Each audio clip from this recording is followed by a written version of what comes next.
This is Good Girl Gone Human, an ongoing conversation that serves the frequency of rehumanization. We believe that in striving towards being good and away from being bad, we can lose touch with our humanity and uniqueness. Our hope is that in expanding our capacity to accept our own humanity, we expand the capacity to accept and hold each other's humanity as well. We welcome uncertainty and questions with curiosity. This is not a roadmap for the right way to be human. We hold tenderly how seductive and human it is to reach for a formula that will provide a sense of certainty and safety. This is not that place, but rather a place for dropping into our big, messy questions. This isn't just for the recovering good girls out there, but for every human who desires to peel off the layers that hide the wholeness of who they are. We want to tell the stories of how messy and complicated and beautiful it is to find ourselves in the aftermath of this shedding. There is space for your story, and we want you to join us on this journey of rehumanization. Hi, humans. Hi, Kristina. Hi, Holly.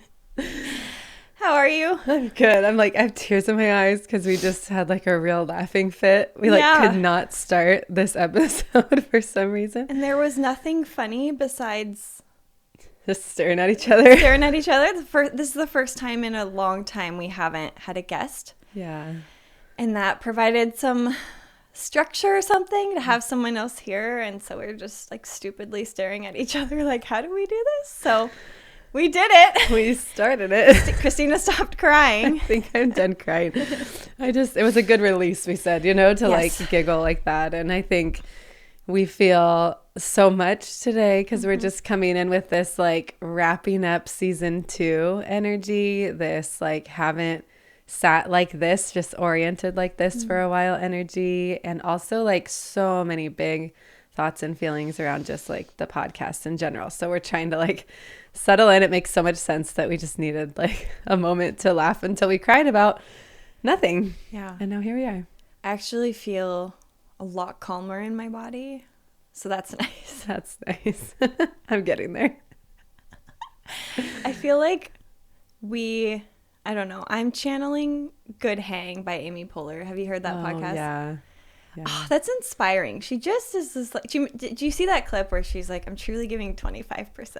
Yeah. I kind of feel today, just going to give 25%. I love you, but this is a lot. We are feeling a lot. It's a lot. I think my 25% is still kind of, it's a lot sometimes. But yeah, I think what we mean by that is a lot of the energy we're bringing into this room today is wanting to humanize ourselves and this process. And even just reflect, this whole journey has been a lot just for us really in so many ways. And so we were both leaning into this feeling of wanting to bookend and have something that felt like a little reflection and a little closure on this process. And so I'm excited, giving 25% or however much. I'm excited to be here with you today and yeah, me too. Connect like this. So yeah. And bookend, meaning this batch and season, we're not going away forever, but part of the way we're humanizing ourselves is we are going to take a little breather. We set out to do eight episodes, and then we took a little break and made this crazy cool vision. Our first batch was a lot of you and me with a little bit of guests, and then the second batch was mostly guests, and that was so fun, and it felt like full steam ahead. And we set out to do 16 episodes, which was so cool. And this is our 17th. So a lot of celebration and also holding both. Wow, we're really proud of ourselves. We listened to episode 1 and we're wow, we really did what we set out to do. And then on the other side of things, holding this, I'll speak for myself, but feeling of burnout. And then for both of us, we were kind of we need a moment to say, why are we here? Why are we doing this? I think maybe a reason for some of the giggles was we were having all these deep talks before this. And then we're okay, cool. Let's sit down and in front of microphones and talk more for some people. It just feels strange. Yeah. But yeah. Yeah, I think thinking about episode 1 you just brought up, and we like called that the era of collaboration. And that's what it was. You and me collaborating together. And this kind of second season, we've used this word a lot, but I'm like thinking that it felt a lot like the era of resonance, like finding this resonance with our people. And so it's been really cool for me to like see how the episodes unfolded. We had our dream list of guests. We had people approach us who we never could have dreamed of because we didn't know them. And then So just fun. seeing how the episodes have kind of like strung together and played off each other, and how so many of the same things were being said was actually really beautiful. And you mentioned it this morning to me that like we said on episode 1, like this isn't something new. We're not saying, oh, like we figured out how to be human and now like rehumanize yourselves along with us. Like it wasn't this big slogan. We don't have this big thing we're trying to pitch.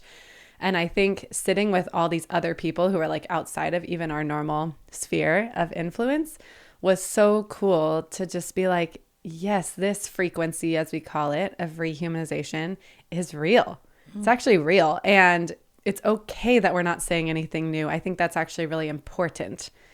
And I've been feeling so grateful for, you know, little bits of feedback from friends and things where they're like, I heard this here and here and here, and then I just heard it on your podcast. And there's a part of my ego that could be like, wait, I want to say something new and important and different and special. And then there's this part of my like deep humanity that's like, of course we have nothing new to say. People have been being human for so long, but we are saying it in our way and we're putting our voice on it. And I think about all the times I've heard the same thing over and over again, and like how many times you have to hear something for it to like actually stick into our heads. I know in teaching they'd say like 15 times, you know, like you have to say something 15 times. And so I just think, wow, like we get to be another one of those times that truth is being spoken, that like vulnerability is being shared, or a resource is being mentioned. And to me, that's felt really special this season. It's felt different because you and I, we knew had resonance with each other, and we were very purposefully co-creating something. But when you invite other people in, there's this vulnerability of like, oh, is this going to fit? Are we really on the same frequency? Are we really saying the same thing? And this season has felt like, yes, actually. And it's felt really cool. Yeah, I resonate with that.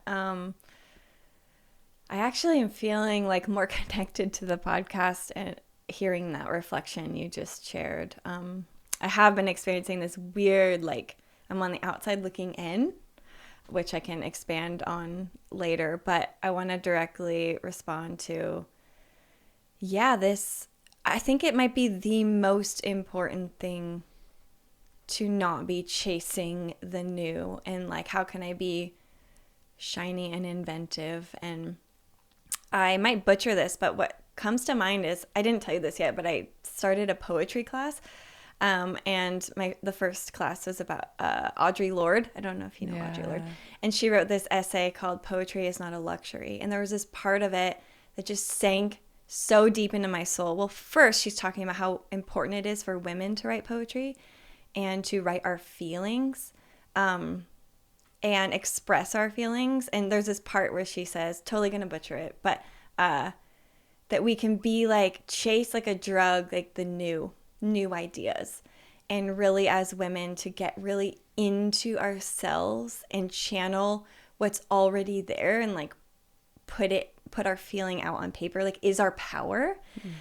And I just felt like you were channeling Audre Lorde there for a second, where if we take that wisdom, it's like times are really heavy right now. And personally in our own lives, we have gone through a lot this year, and then collectively it's really heavy, and it's so heartening to experience that we can like root down into, okay, what is true for us? It's that we have to hang on to our humanity and embrace the full spectrum of it, so we're not banishing parts of ourselves. And how cool that we're saying it in our own way. Like, another thing you said is we knew that there'd be people that resonated with us. We didn't quite know who would come around us. And so it's felt a little bit like magic Like there's been some times where I didn't want to interrupt a guest when they were talking, but like it was like my jaw be on the floor, like, you are saying the same thing that we said, but you're not saying it because you knew we said that. This is your own conclusion. There's like this sense of like togetherness and like almost like hope. Like we're going to be okay if we each individually are meeting ourselves in this way. And that's sort of what this project has done for us so far. It's like there are other people out there that want this too. Yeah. That like chasing the new versus like settling in is really resonating with me, because I've been like trying to lean into this like idea of ancient wisdom, like deep ancestral, just like we know, and humans are doing so much of the same thing, and we're evolving, and technology and artificial intelligence, all these things are changing the way that we like human, but like to be a human in a body is like so ancient. Yeah. And so to slow down and almost like there is like a calling to return back to that. And you see that. I mean, you know that AI is like one of my biggest nightmares. It's always just been like my greatest fear. Yeah. Not always, since I've known what it was. But I think that what happens in me is I feel this like deep desire to be like, wait, like slow down. And so I see that in the collective too, this idea of like, what will humans be for if the artificial intelligence can do X, Y, and Z? Then like what do we do? And that like brings me back to our like giggle fest before this of just like, what are we doing? Why are we talking into microphones to each other like in this room? And I think it's just like the slowing down of like, we're doing the human thing, which is relating and connecting and being vulnerable and saying what's true and finding community like in that sharing, you know? Yes. Yeah. I do know. As I've kind of been reaching this point of burnout, I've been thinking about like, what do I want? What do I want to feel? And I am wanting such simplicity right now. And anytime I feel alone or isolated, like this podcast, I'm like so grateful for it. And I'm so proud of us. I'm holding two things. And I look at my life this year and beyond, and it's been a lot of producing an outcome, like making something, a lot of output. And when I think about what I want, like sometimes I can get into this like shiny and new, like even joining a poetry class or doing this or that. I keep coming back to the word laughter. I actually have found it really isolating to be like, motherhood and all these like this busyness in my life, including the podcast, and then be like, cool, I'm putting this thing out on the internet and like I'm kind of alone. And I don't think that like it would be interesting to talk to other content creators if this is kind of, if we are alone in that feeling. I have the sense that maybe we're not, but it's new to me to be like, this is what I wanted this era of collaboration, this connection. And actually, I'm missing like a lot of the sweet, simple human stuff. I mean, I get to experience that with you and with our guests. And I'm not saying I'm like completely alone, like I have friends and stuff, but like just in this last stretch of like getting these last few episodes out, I'm like, I don't think I've laughed in like a really long time and sat with someone for the purpose of, oh, I like you as a human. Like everything has to be like, has had to be like for a purpose that's really serious and important. So I think maybe that's why I like brought in Amy Poehler in her podcast. Like there's a part of me that's craving levity. I think because I have such a severe imbalance right now, but like that's a me thing. There's nothing wrong with this important work. And I'm like, so honored for the guests we've had that have brought their stories, and I gotta take a break and like laugh or something and go to coffee with a friend just because I like their face. Yeah, that idea of like producing goes so hand in hand with our need for a break, right? Like we're trying to figure out, okay, is the point of this to like get X amount of followers and make money from it? And that's like very capitalistic and it makes sense. Like that's what we're seeing. We see content creators who are similar to us maybe, and it's like, oh, they're like, they've hit this metric or they've done this thing. And we've had like really, really sweet off the camera encouragement from guests being like, this is a slow burn. Like we are tilling the soil. And those people spoke to us like at just the perfect time where we needed to hear like, yeah, it's okay. So the slow relating, the settling in, the humanity of just being like, yeah, we're tired actually. And we had really clear intention to set out and make this like professional and make it legitimate and worthwhile, whatever that means. Sure. And then also realizing that like, while it might appear like we know what we're doing, maybe it doesn't, but it might appear like, wow, like this is like a really big thing that's moving and going. And it looks like this machine that's just like putting out new content and new people and new connections like on the back end. Like you're saying, we don't know what other content creators think about this. I haven't heard a lot of people talk about this, but it is isolating. There is an element that's isolating because you are kind of speaking out into the void. We don't have that like feedback loop that can sometimes be helpful. Also, we don't want to do this necessarily for the feedback loop. So that gets kind of like a sticky point too, but we do care. Yeah. I think I've been really leaning in lately, especially this last week or so, to just like the vulnerability of caring.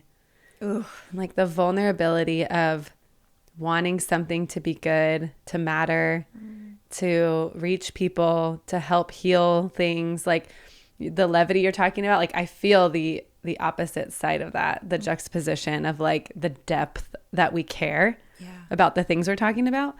And so it makes so much sense that we like sink into the kind of these heavy places because we like dare to care, you know, and it's like very vulnerable actually to want something to be good and to care. Yeah. I think I've just been like leaning into that it's like really tender when you're like handing out your heart to like, you know, the masses. And we have had good feedback. We haven't had like, we don't have, you know, too much coming at us that's like harsh or intense, but it's more just the reality. Like, oh yeah, we are still two moms. Like we are still in other relationships in our lives. In, you know, like we're doing all these other things and this is one part of us, but I don't know. I'm just like really struck lately by the vulnerability of caring so much. Thanks for sharing that. I feel like it would almost be easier, I'm doing the quote thing with my fingers, if we didn't care. If we're like, this is just something we do, we don't care. So for you to touch, I think you said this week, you really touched that vulnerability of like, I care a lot about this. And I think holding on to that and protecting it probably is going to guide us into the next season, because we're going to bravely take a break and bravely rest, because we do have those voices in our heads of like, push through, take this course on like how the algorithm blah blah. I didn't take that course, but like there's all those like opinions out there. We could find a way to totally hack the system and like I don't know, push this thing, but we're tired. And so that's the humanizing. We're going to listen to that. We're going to lean into enjoying summer in like a big way, but not like, oh, we don't care. We don't know if this matters. And like, we care so much that we have to courageously step away and see how this fits in our next season versus like work ourselves to the bone because we have to, like some voice in our head. I don't know if that's or we're supposed to. Yeah. It's almost like you put all this work into it and you're just like not going to keep momentum. That's the voice in my head. Yeah. Or there's like, it's scarcity underneath, right? If I stop, then is there still like, do we still get our piece of the pie? Do we still have our place in this space, you know? And or if we stop and no one cares, did it never matter? That's something that haunts Yeah. me. And I think I have to come back to, it mattered for us. And I think it has mattered for like the small group of people that it has touched. And that is enough. And if we're going to continue to do it, we need to do it in a way that feels so connected to our why. And I think that our why is just evolving. It's not like we don't know why we're doing this. We do know. Yeah. But it might change. Yeah, and it has changed. It already has. Like season 1 felt really different than season 2. And we've used the word magic a lot. Like just that the way things unfold is in its time. And time is like our greatest asset. Like we can think about time in the scarcity way, or we can think about time in this way of like, time is for us. And time is like my archetype card for this month. I've been pulling like a Kim Krans, her Art Wild Unknown Archetype card deck. We'll put that in the resource notes. I've been pulling one card a month to just kind of like focus on that. And my card is Kairos, like opportunity time, not Chronos, like the chronological ticking away of time, but this like Kairos was like the Greek god, I think, Roman god, that like would run by and he had like a braid and you'd have to like grab the braid. Like it's like a seizing the moment kind of time. But I love the way Kim Krans writes about it, where it's like time is for us. And like that inner knowing, you wait until you have that inner knowing and not a minute longer. And I think we were saying earlier to each other that we've planned out these batches of 8 and we're hitting the end of this, you know, threshold that we, in our own wisdom, set for ourselves. And like the thing to snatch onto, the like braid to grab, is rest. Yeah. And so that can feel a little countercultural, where it's like, oh, the actual like opportunity that's presenting itself to us is the work that we've been talking about for 6 months, which is humanizing ourselves.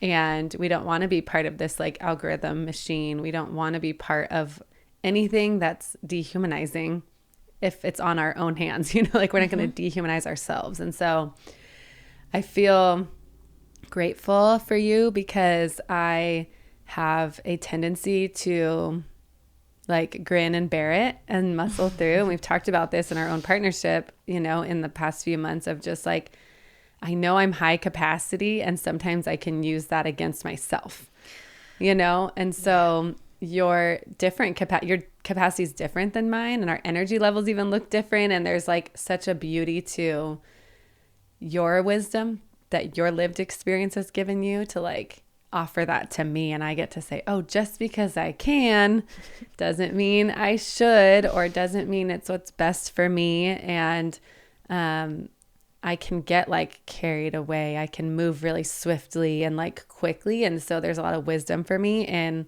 pause, in recalibrating, in getting even more clear on our vision, and staying like really open to the juiciness of like what an unknown liminal space will bring to us. Yeah, thanks for sharing that. I think we were talking about before, I'm so quick to go to shame and guilt. So it's nice to hear like, oh, just the way that I'm advocating for what sometimes feels like a low capacity in me has been a mirror for you to hold yourself in a new way, or like a permission or a pause to slow down. And I feel like I'm grateful for you, because if I was doing this solo, like I probably would have screeched to a halt, because yeah, there's just like I almost want to say sunshine to you. I don't know why, but like you have so much like depth, and you can go like sit in those darker places, but you do have this like invitation into light and let a little bit of levity. And so I think the way you hold my low capacities, oh, that makes sense. And then sometimes you'll be like, that was good that we canceled or moved that, because wow, that was a busy week. I'm tired. And so the way that we kind of flow and hold each other and honor each other's differences is such a gift. And so our breaks will probably look different too. I'm wondering, what do you need in the break? What does rest look like to you? It's funny to think about that, because we're like doing our break, but then I have summer solstice women's circle coming up. That's like a really big energy pull for me. It energizes me, but it also takes energy from me. And so when I think about June, I'm like, oh yeah, my kids are going to be on summer. Like it doesn't feel like a break, like, oh, there's all this ease and space all of a sudden. Yeah. It's more just like, for me, there is a radical change though in summer. I am in education, so I get like an actual chunk of time off of work, which is such a privilege as like a grown up that I guess I am, that I get summer. And then this has been like a part-time job. And so it's almost like this, there will be spaciousness there. And I think what I need is, I tapped into it a little bit this morning. I think I need to reconnect with magic and whimsy and like spirituality. I think I did get in my head a lot. And it's funny because we talked so much about embodiment this season. It just was like a really big theme. But I do feel like very heady and disconnected from some of my more intuitive practices and more like spiritual play places. And it makes sense to me that now, like I'm hitting this, like I'm in my last week of work and like there's this big threshold coming up that I cross. And then I want to like, yeah, I just want to reconnect to some of those parts of me that are a little bit more, they need spaciousness. Those parts of me need time and space because it takes time and you need to have margin to like meditate and journal and pull cards and lean into like promptings to even call people or like connect in different ways. Those things require margin. They they need a little bit of space. And so I feel like that's what I need. And that's what I'm excited for. I can feel that part of me like waking up a little bit as I plan summer solstice, which is like that bright light, on everything. And so even just the imagery of that, like the summer solstice, that longest day is like more of that timepiece. Like we literally have just like more time that day. We have more light. Things are illuminated. We get to like have a little more perspective, on our lives. And so I'm really like, it's just felt like go, go, go. Yeah. You mentioned that, oh yeah, we've been doing this since January. Like we launched in January and I had this moment of, oh my gosh, that was a 6-month marathon that we were running. Marathon's the best word. Caring, creating, brainstorming, learning. Oh my gosh, the learning curve of just like editing, hosting, interviewing, relating. Like my brain feels a little tired even as I'm like telling you all those things. But what about you? What are you? Yeah, for sure. I think it makes a lot of sense that you're thinking, the word rest, it isn't necessarily that life's going to slow down. So I think my answer is somewhat similar. I'm actually like, I feel like after we record this one, I'm going to like a big exhale. Totally. But when I look at June and July, it's actually pretty busy. And I think that's what I'm craving though, is life started to feel like a problem to be solved because I have to do my work. And I don't know. I think it could be at the end of like our recalibration time. This is our work and we pick it up and like, but it feels a little bit void of joy. That sounds really intense. But I think that what I'm excited for is the word margin resonates with me as well. I wasn't expecting like how much time the editing and everything, like all the computer stuff would take. And to just know that's not there. I don't really like technology all that much. I can do it, but I think it's less about that being a problem and more there's been zero margin. So it's felt like, oh my God, I have to do this again. I don't mean to be like so whiny and complainy, but I feel like I did disconnect from my spirit a bit. And so what I'm excited for is honestly like my partner has a lot of really exciting stuff happening in his business. And so I might be more focused on motherhood in a way. And I'm really excited actually because I've been holding this tension of I don't want to just be a stay-at-home mom and like this kind of identity crisis. And this podcast offered me a way to feel like I had my own thing. And so I'm actually in the break going to kind of sit with that alarm in my head that's going off that says you can't just be a mom and be and rest and do laundry and read. I want, like, my partner said that I don't need to. He says, I think you want to go to Holly University. He said he's gonna make me a shirt, but that I just feel like going inward right now. And I actually love learning, and I feel like creating in a different way that's not so much of like a production, that's more about that inner cultivating my voice, and sort of like that poetry is not a luxury, like by Audre Lorde thing of like, what's in there? There's so much in there. I can tend to it instead of, okay, there's so much in there, we got to get it out on camera and in mics, has felt like frantic energy. So yeah, looking for like more slowness within the busyness of summer. So kind of same answer as you. I probably could have just said that. No, I'm glad you said what you said. I needed to hear about Holly University. Yeah, it's That's great. So sweet. When you were talking, I just thought about, and as I was thinking about like summer solstice and circle and these like connecting points, you and I have been in here behind our mics or on Zoom with people, and we're like missing some of that like literal, tangible, like human touch, human. Yeah. And I think for me in summer, I have a little bit more of that usually, like just actual connecting in community. And I was thinking about this thing that we were dreaming up like a year ago. Do you remember the poetry night that we were dreaming up?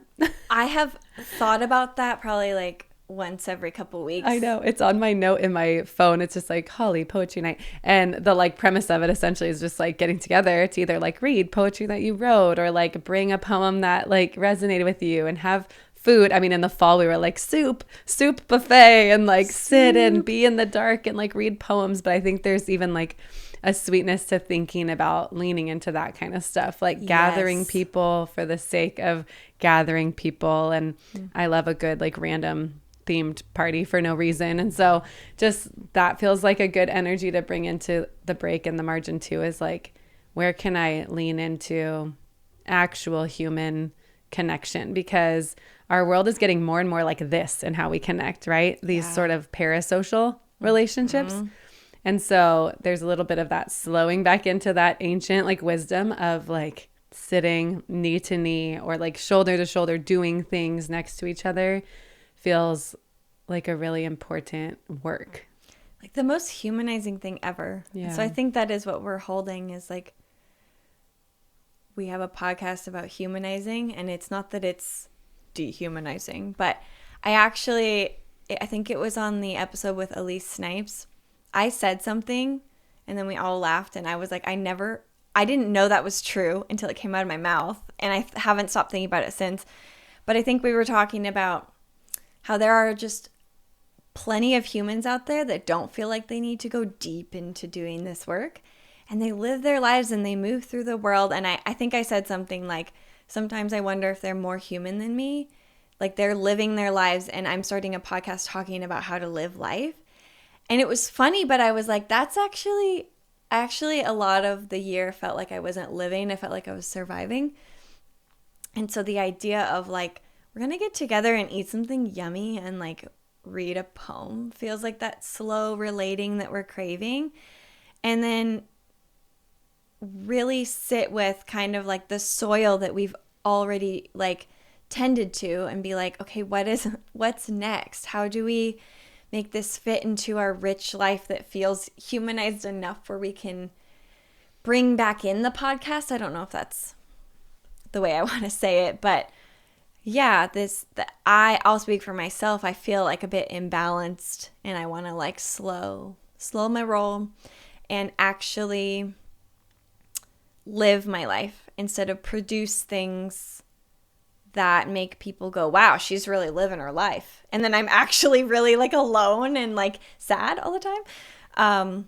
Which leads me to a question I wanted to ask you, and maybe like this will be like kind of what we settle into as our last thing before we take off. But I wanted to check in with our good girl parts because this is episode 17. The desire to be good and be seen as good has been here the whole time. We never thought we could fully get rid of it, but we wanted to work with it. And so kind of just wanted to, I touched on it a bit in what I was saying, but how is she? Do you want to start? Like, how has this journey been for that good girl part, and what are any lessons, takeaways? I think it's been like absolute medicine for her when I think about what we've talked about and who we've talked with, and re-listening. When we get to re-listen to the episode, I'm like, this is for me, you know, like there's so much medicine. And then at the same time, the other side of that coin is like, there's some poison there for me, right? Like, there's this idea of like venom, like sometimes being the thing that like can be the medicine, right? Yeah. And I think what I mean by that is there's the poison for me is that this podcast gives me so many opportunities for that good girl to take the driver's seat again. She wants to perform. She wants to do good. She wants to be perceived as good. She doesn't want to make anybody mad. She doesn't want to like honor her own boundaries. She doesn't want to, you know, like there's so much opportunity for her to take over again, become like the alpha again. And instead I've been like playing with this idea of like seeing her, you know, like that part, lots of parts work, but just like, I see you part that wants to be so good. And like, it's okay. Listen to the work that you're doing, like listen to the medicine that's in this work. And so it's kind of holding both. Like, I think the journey has been seeing how this activates me and seeing how this like heals me at the same time. Oh, you know, that's beautiful. Yeah. There's so much. There's so many stories. There's so many examples of what that's looked like. We've been able to share, I think, too, after different guests, like, whoa, this felt big, or I needed to hear that, or was there one coming to mind of like just a takeaway from one of our guests for your good girl medicine? I think there's a lot. So I'm trying to like settle it. We've talked to so many people. I'm like, many oh, wait. Amazing people. Yeah. It's so interesting. And this wasn't necessarily on the episode, but last week we talked with R.G. Shore, and there's a part in his book, The Ocean Inside Me, where he talks about sending love to his past self, right? Like his younger self. And it's this beautiful part of the book as he's like connecting with his inner child. And in that moment, as he's giving this love to this past version of himself, he pictures a future version of himself doing that for himself right there in that moment. And that imagery, I think for my good girl parts too, was so beautiful to like, it like made me whole again, like one whole person, the past me, this future me, this me right now.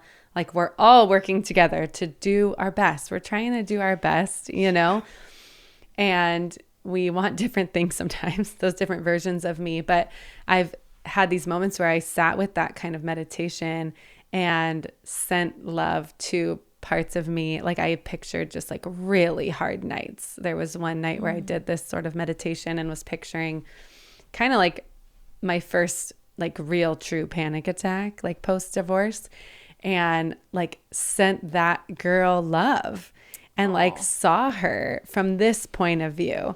And had this little moment of like, maybe this me today like helped get me through that, because time is fake or weird or whatever. I don't know. Anyway, that's an R.G. Shore thing. And it's just the way he went through that process and hearing his story about it. And then obviously connecting with him on the episode last week was really special. But that practice, since I read that for the last couple of weeks, has really been sitting with me. But there's so much, you know. I know we could have a whole nother episode about what we learned from our guests. So. And on the break, we'll share probably like even some of the like clips and things, and like walk down memory lane almost of all these special things that we didn't even get to share because there was so much goodness. But Yeah, it's good to reflect. It's good to think about some of that. That's the freshest in my mind. Obviously, that was last week's episode, but there's so many. What about you? How is your good girl part doing? And how has this process been for you as her and with her? Yeah, I feel like pretty confronted right now. Like I resonate with what you've said, that this podcast has given us a lot of opportunities that both have to exist. That hard part that brings the life because you met a really painful place in yourself in a new way because you were doing something new. So a lot of that has happened. And I think the reason I feel very confronted right now, I think it's as simple as I need a pause and to recalibrate, and that there's going to be so much medicine in the pause. But just in the weeks leading up to the pause, I've been sitting with, I mentioned it a little bit, but like my identity, that I got married when I was 21 because that's what good Christian girls do, and then became a mother because that's the only purpose for women in that worldview. So now, 11 years later, I don't have those beliefs anymore. My partner doesn't expect those things from me anymore. But there's just like been a whole reworking of my life the past 6 months. And I think this isn't the entire reason for doing the podcast. I don't want to make it too simplistic. But when we're talking just about the good girl part, there's a part of me that needed to prove I wasn't just a wife and a mom. And I think that the truth is, like, my higher self would say, like, of course that's not who you are. And I actually feel like as the break's gotten closer, I've had moments of deeply connecting with myself, and I'm really excited to nurture that. And I feel like I'm spiritually back online or something. But yeah, confronting this curiosity that, did I go like a gung-ho full steam ahead in this podcast because I needed to prove I wasn't a good girl following the rules anymore? And I don't think the answer is, yup, okay, wrap it up. This was all like just trying to run from pain. It's too simplistic, but there's a little bit of truth to that. And I think the reason why it's coming to me so strongly is like, I'm going to be kind of like more focused on my motherhood roles and realizing that that's okay. I think there's a part of me that wanted to put my voice out there and be connected and be different and not be those roles. So I think that good girl part, I'm sitting with her and going like, hey, it's okay. Like you love your kids. You can like heavily lean into that. And my partner makes all the money and I feel shame about that. But like, what if there's room to be like, it's okay. And it doesn't mean you're like less of a human. Well, there's a lot of worthiness stuff here. I would say the part 2 of that, like something that's playing alongside of that is, I think I thought this podcast would be such a connecting experience. And like, don't get me wrong, it has been. Like the people we've met, like guests that have turned into friends, and like the way that we have connected through this podcast just feels meant to be, and it's been super sweet. But there's this feeling of like having to produce, and then like I don't quite understand like why it didn't happen the way that I thought it would. But I guess I thought it would be, now I'm connected to this community of people that's doing this work. And it's not that that's untrue, but the like day-to-day reality is I drop my kids off and then I edit clips and I don't talk to any other adults. And then I pick my kids. It's actually pretty lonely. So I think because like you said, this is a part-time job and it takes a lot of time to vision and dream. And like, we love that. I'm grateful for that. But to have that freed up to be like, I just want to live and to figure out what just living is and to learn to not judge myself for the way that my life actually is. that I don't have to all of a sudden be this like full-time career woman to be worth something post-Christianity. Oh, yeah. There's a lot. No, it makes so much sense. And I love this like idea of you like released the label, almost picked up a new label. Like I need to produce. And then now the old label, it's like you're going back to it, but not the same. That's true. Yeah. So there's like freedom. When there's freedom within these labels and roles, all of a sudden it's like, wait, I actually like this part. Which parts were me? Which parts were part of my conditioning? Which parts were part of a culture of a certain set of beliefs? And what's actually just like my desire, you know? Yes. I think that I love that you summed that up that way, because that really feels like the invitation of our podcast. What do you desire? If we're trying to figure out, okay, I want to not be this, so I'll be this. And then, that didn't work out. So maybe swing to whatever, some identity, some goal, and chase this like feeling. Like, what if it's a slower drop in and under everything and connect with our desire and let it be okay. Let it be what makes you feel alive. And so that's what I really want to nurture, is what makes me feel alive, because I have not felt alive. I felt like going through the motions, not every moment.